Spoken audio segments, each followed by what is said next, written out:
Comment l'islam a commencé en moins de 10 minutes? Bien, commençons. Tout d'abord, remontons le temps jusqu'à un endroit très lointain dans une époque très lointaine. La Mecque, en Arabie, en l'an 570. La Mecque est importante pour deux raisons. Premièrement, la Kaaba, un édifice consacré à l'adoration d'Allah subhanahu wa ta'ala. Deuxièmement, la naissance du prophète sallallahu alayhi wa sallam. Mais il y a un problème. Nous en reparlerons plus tard dans la vidéo. Mais pour l'instant, voici son prénom en arabe. À l'époque, la Mecque était un endroit sans foi ni loi, où le seul moyen d'être en sécurité était d'avoir un clan, plein de riches frères qui s'occuperaient de quiconque se dresserait sur votre chemin. Ce lieu était donc dirigé par des familles faisant pratiquement tout ce qu'elles voulaient. Et la religion n'aidait pas. À cette époque, la Kaaba était entourée de 360 idoles qui ne pouvaient rien pour personne. C'était difficile d'y grandir, si comme le prophète sallallahu alayhi wa sallam, vous n'étiez qu'un pauvre orphelin ne croyant qu'en un seul et unique Dieu. Un seul et unique Dieu appelé Allah, le Seigneur de l'univers. Le père du prophète sallallahu alayhi wa sallam était mort avant sa naissance, et sa mère mourut quand il n'avait que 6 ans. Il fut donc adopté par son grand-père, Abdul Muttalib, puis par son oncle Abu Talib, qui inspirait le respect auprès des grandes familles de la Mecque. Le prophète sallallahu alayhi wa sallam était donc en sécurité, ou du moins pour l'instant. Il travailla d'abord en tant que berger, avant de devenir plus tard un commerçant aguerri en achat et revente de biens. Quand il travailla pour une riche veuve du nom de Khadija, elle fut si impressionnée par son honnêteté et ses compétences qu'elle le demanda en mariage. Un mariage lui apportant soutien et sécurité. Chaque année, durant le mois du Ramadan, il se déroulait une grande fête autour de la Kaaba, durant laquelle les gens faisaient des sacrifices pour leurs idoles. Le prophète sallallahu alayhi wa sallam la détestait. Alors il allait se réfugier dans une grotte en haut des montagnes, en dehors des villes, pour y méditer. Une nuit, alors qu'il y méditait, l'ange Jibril alayhi salam se dressa face à lui et lui dit « Lis ». Mais le prophète sallallahu alayhi wa sallam ne savait pas lire. « Lis » répéta l'ange, mais il ne le pouvait pas. « Lis » répéta l'ange une troisième fois en le serrant si fort que le prophète sallallahu alayhi wa sallam finit par connaître les versets par cœur.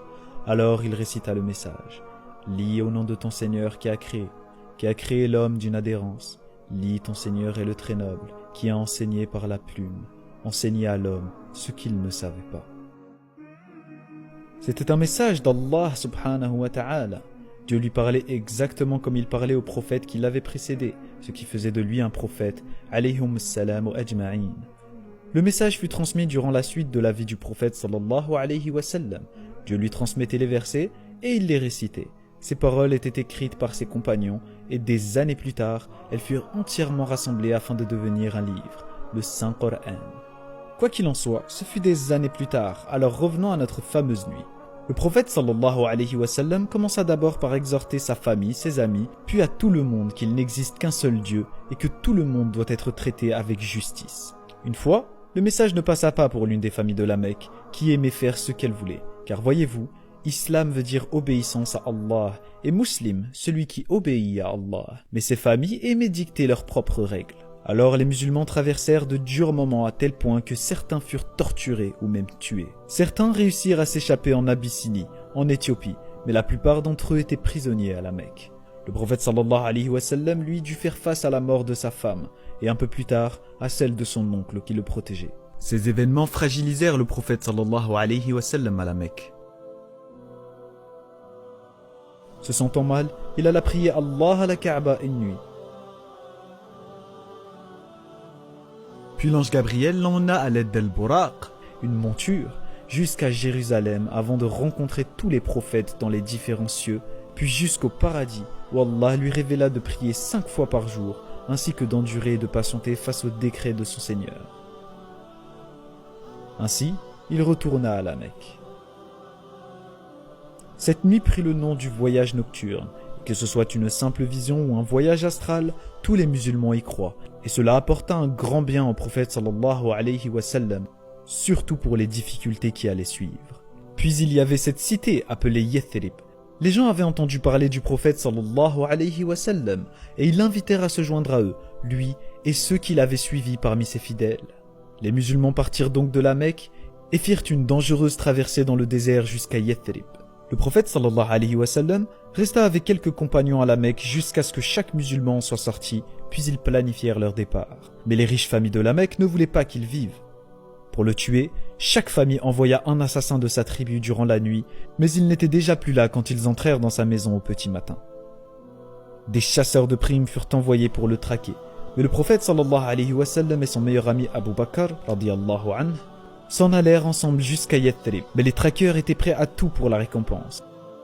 Plus tard, ils réussirent à entrer sains et saufs à Yathrib, qui fut renommé Médine pour cette occasion. Mais les problèmes du prophète sallallahu alayhi wa sallam n'étaient pas terminés. 3 grandes guerres éclatèrent entre les musulmans de Médine et les idolâtres de la Mecque. La première était Badr, où le prophète sallallahu alayhi wa sallam et seulement 313 hommes firent face à pas moins de 1000 soldats mécois. De façon miraculeuse, les musulmans l'emportèrent, puis il y eut la bataille du mont Uhud, qui ne se déroula pas comme prévu.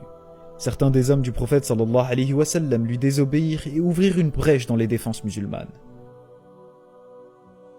Puis il y eut la bataille des tranchées. Médine était protégée par les montagnes dont 3 de ses côtés. Donc, quand les Mécois attaquèrent de front, les musulmans y avaient construit une tranchée pour stopper leur avancée, et à cause des conditions de la bataille, les soldats idolâtres se résilièrent à abandonner le combat. Ce fut donc une nouvelle victoire pour les croyants.